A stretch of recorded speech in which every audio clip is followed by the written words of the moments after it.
सिंधुदुर्ग जिल्ह्यात आज नारळी पौर्णिमेचा उत्साह मोठ्या उत्साहात साजरा होतोय। या ठिकाणी जर बघितलं तर महिलांची कशा पद्धतीने गर्दी झाली आपण पाहत आहे। एक माहोल तयार झालेला आहे। नारळी पौर्णिमा उत्सवाच्या निमित्ताने महिलांसाठी नारळ लढविण्याच्या स्पर्धेचं आयोजन करण्यात आलेलं आहे। जर बघितलं तर मोठ्या संख्येने या ठिकाणी ज्या महिला आहेत त्या सहभागी झालेल्या आहेत आणि बघताय आपण कशा पद्धतीने ही नारळ लढवण्याची स्पर्धा आयोजित करण्यात आलेली आहे। सगळ्या महिला आहेत, अगदी आयोजक असतील ते सुद्धा या नारळ लढविण्याच्या स्पर्धेमध्ये सहभागी झालेले आहेत आणि ज्याचा नारळ फुटेल तो या स्पर्धेतून हरतो अशा पद्धतीचं हे स्पर्धा असते। आणि त्यानंतर विविध प्रकारची बक्षिसंसुद्धा आयोजित करण्यात आलेली असतात। माझ्यासोबत या आयोजक आहेत शिल्पा खोत। मला सांगा कशा पद्धतीने या स्पर्धेचं आयोजन करण्यात आले? नक्कीच छत्रपती शिवरायांच्या या पदस्पर्शाने पावन झालेली भूमी सिंधुदुर्ग किल्ला मागे आहे।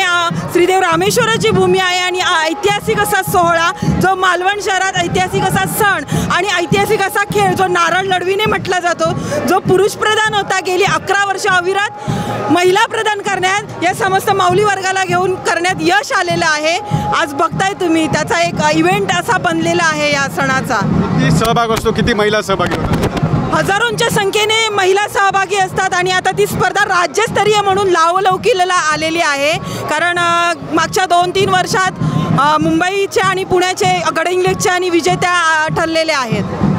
नक्कीच तर आपण बघताय कशा पद्धतीने हा माहोल तयार झालेला आहे आणि मोठ्या संख्येने आहे ते महिला नारळ लढवण्यासाठी सहभागी झालेले आहेत। हा जो पहिला नारळ लढवण्याची स्पर्धा होती ती पुरुष प्रधान होती, मात्र हा स्त्रियांमध्ये सुद्धा आता कशा पद्धतीने हा पॉप्युलर होतोय तो आपण पाहताय। आणि या स्पर्धेसाठी मोठ्या संख्येनं सिंधुदुर्गात नव्हे तर रत्नागिरी, रायगड इथून सुद्धा मोठ्या संख्येने स्पर्धक सहभागी झालेले आपल्याला पाहायला मिळत आहेत। विकास गावकर, TV9 मराठी, सिंधुदुर्ग, मालवण।